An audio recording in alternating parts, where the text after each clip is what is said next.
આકાશવાણી અમદાવાદ વડોદરા પ્રાદેશિક સમાચાર પ્રવેશ અડિયેચા વાંચે છે. મુખ્યમંત્રી ભૂપેન્દ્ર પટેલે જણાવ્યું કે ગાંધીનગર સચિવાલય સંકુલ પરિસરમાં 16,000 જેટલા વૃક્ષોનું માતૃવન વન કવચ બનાવાશે. વિશ્વ પર્યાવરણ દિવસ નિમિત્તે એક પેડ માં કે નામના બીજા તબક્કા અંતર્ગત માતૃવન વન કવચ નિર્માણનો પ્રારંભ કરાવતા શ્રી પટેલે નાગરિકોને હરિયાળી વધારવામાં સહકાર આપવા સંકલ્પ લેવા અપીલ કરી.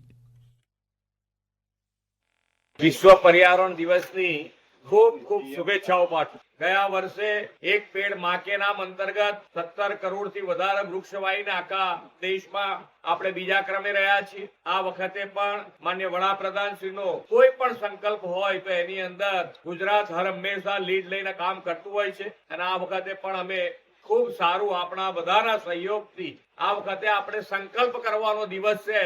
વિશ્વ પર્યાવરણ દિવસ એટલે સંકલ્પનો દિવસ કે આપણે જેટલું બને એટલું ગ્રીન કવરેજ વધારીએ, પ્લાસ્ટિક થી મુક્ત થઈએ, એના માટેનો આપણે સંકલ્પ લઈ અને આપણે આગળ વધીશું તો વિકસિત ભારત માટે વિકસિત ગુજરાતમાં આપણને ખૂબ મોટો સહયોગ મળશે.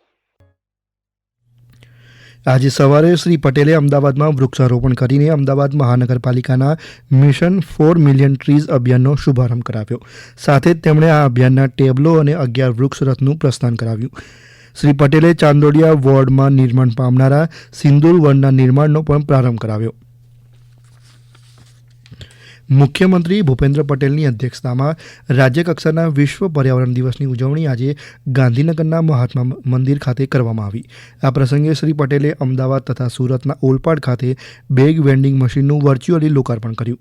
ગુજરાત પ્રદૂષણ નિયંત્રણ બોર્ડ GPCBના ભરૂચ ખાતેના પ્રાદેશિક ભવનનું લોકાર્પણ, અમદાવાદ પ્રાદેશિક ભવનનું ખાતમુહૂર્ત, GPCB મોરબી ખાતેની એર લેબોરેટરીનું લોકાર્પણ, હાલોલ ખાતે કોમન એફ્યુલમેન્ટ ટ્રીટમેન્ટ પ્લાન્ટનું પણ તેમણે લોકાર્પણ કર્યું.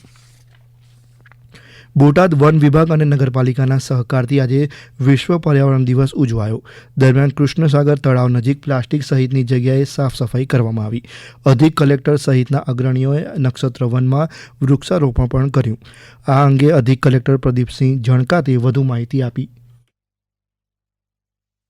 અહીંયા પ્લાસ્ટિક ને એવો જે કંઈ પણ કચરો હતો એ માટે પણ સામૂહિક પ્રયત્ન કરી અને સફાઈનું અભિયાન કર્યું છે. સાથે સાથે અહીંયા જે પર્યાવરણના જતન માટે વૃક્ષારોપણનો કાર્યક્રમ હતો એમાં પણ અહીંયા જોડાયેલા છે. તો એક સારો આ એક મેસેજ જાય અને લોકો આખું વર્ષ અથવા જ્યાં ક્યાંય પણ હોય ત્યાં વધારે પ્લાસ્ટિકનો ઉપયોગ ન કરે અને બીજો જે આપણે રિસાયકલેબલ છે એવી વસ્તુઓનો ઉપયોગ કરીએ અને પર્યાવરણને બચાવીએ તો આપણી ભવિષ્યની પેઢી સંરક્ષણ પ્રત્યેની આપણી જવાબદારી છે, પૃથ્વી માતા પ્રત્યેની જવાબદારી છે, એ આપણે વ્યવસ્થિત રીતે વહન કરી ગણાશે. છોટાઉદેપુર ખાતે વિશ્વ પર્યાવરણ દિવસની ઉજવણી અંતર્ગત મેરેથોનનું આયોજન કરાયું. જિલ્લા સેવા સદનથી નગરપાલિકા, State Bank of India, bus સ્ટેન્ડથી પેટ્રોલ પંપ ચોકડીથી વનાર ચોકડી સુધીની 3 કિલોમીટરની આ દોડમાં 200 લોકો જોડાયા હતા. આ પ્રસંગે જિલ્લા કલેક્ટરે આ દોડને એક સકારાત્મક પગલું ગણાવ્યું હતું. પ્રધાનમંત્રી નરેન્દ્ર મોદી આજે દિલ્હીમાં તેમના નિવાસસ્થાને સિંદૂરનો છોડ રોપ્યો છે. સોશિયલ મીડિયા સંદેશમાં શ્રી મોદીએ કહ્યું કે વર્ષ 1971ના યુદ્ધમાં સાહસનું ઉદાહરણ પૂરું પાડનારા કચ્છની વીરાંગના મહિલાઓએ તાજેતરમાં ગુજરાતના પ્રવાસ દરમિયાન તેમને આ છોડ ભેટમાં આપ્યો હતો.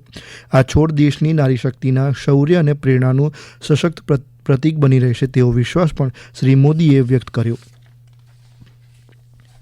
તાપીમાં આજે કાર અને બાઇક વચ્ચે અકસ્માત સર્જાતા 2 લોકોના મોત થયા. અમારા પ્રતિનિધિ નીરવ કંસારા જણાવે છે, વ્યારા તાલુકાના કાળગઢ ગામ પાસે આવેલા રાજમાર્ગ પર બાઇક અને કાર વચ્ચે અકસ્માત સર્જાયો હતો. 2 શ્રમિક પેટ્રોલ પંપ ખાતે જઈ રહ્યા હતા તે વખતે આ ઘટના બની હતી. આ ઘટના અંગે પોલીસે અજાણ્યા કાર ચાલક સામે ગુનો નોંધી તપાસ હાથ ધરી છે. ઉત્તર પ્રદેશના અયોધ્યા ખાતે ભગવાન શ્રીરામ અને માતાજી માટે સુરતથી સોના ચાંદી અને હીરાજડિત આભૂષણ ભેટમાં અપાયા છે. અમારા પ્રતિનિધિ લોપા દરબાર જણાવે છે કે કતારગામ ખાતે તૈયાર કરાયેલા આ આભૂષણમાં હીરા સુરતના વેપારી દ્વારા અપાયા છે.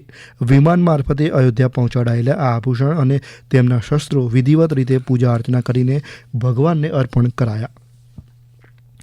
મહેસાણા જિલ્લામાં 406 ગ્રામ પંચાયતોમાં સરપંચ અને સભ્યોની ચૂંટણી યોજાશે. 347 ગ્રામ પંચાયતની સામાન્ય અને 59 ગ્રામ પંચાયતમાં પેટા ચૂંટણી યોજાશે, જેમાં 3 દિવસમાં કુલ 34 ઉમેદવારી પત્રો ભરાયા છે. સરપંચ પદ માટે 19 જ્યારે વોર્ડ સભ્ય માટે 13 ઉમેદવારી પત્રો ભરાયા છે. પેટા ચૂંટણીમાં 59 પંચાયતોમાંથી વોર્ડના સભ્ય માટે 2 ફોર્મ ભરાયા. 9 સુધી ઉમેદવારી પત્રો ભરી શકાશે. આ સમાચાર આપ આકાશવાણીના અમદાવાદ વડોદરા કેન્દ્ર પરથી સાંભળી રહ્યા હતા. આ સમાચારનું જીવંત પ્રસારણ આપ અમારી YouTube channel AIR news Gujarat પર પણ સાંભળી શકો છો. વધુ સમાચાર માટે અમારી વેબસાઇટ newsonair.gov.in/gu અને અમારા એક્સ હેન્ડલ AIR_news_ABAD ને ફોલો કરશો. આ સાથે જ આકાશવાણીના અમદાવાદ વડોદરા કેન્દ્ર પરથી પ્રાદેશિક સમાચાર પૂરા થયા. હવે પછી આપ સાંજે 7:10 પ્રાદેશિક સમાચાર સાંભળી શકશો.